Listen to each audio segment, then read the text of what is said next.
Zaheer al-Din Babar के बारे में पढ़ा था, उसे एक बार जिस्म पर खारिश हो गई। खारिश इतनी शदीद थी कि अगर कोई कपड़ा इसके जिस्म से छू भी जाता था तो इसके मुंह से चीख निकल जाती थी। इसके मुखालिफ शीबानी खान को पता चला तो वो इयादत के बहाने इसकी तकलीफ इंजॉय करने के लिए आ गया। बाबर को इत्तला हुई तो इसने सर से लेकर पांव तक शाही लिबास पहना, सर पर ताज रखा और दरबार में आकर उसके सामने बैठ गया। शीबानी खान सारा दिन इसके साथ बैठा रहा।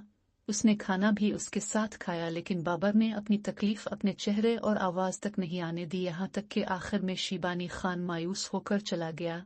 मेहमान जो ही महल से निकला, बाबर ने फौरी तौर पर अपना सारा लिबास उतार कर फेंक दिया।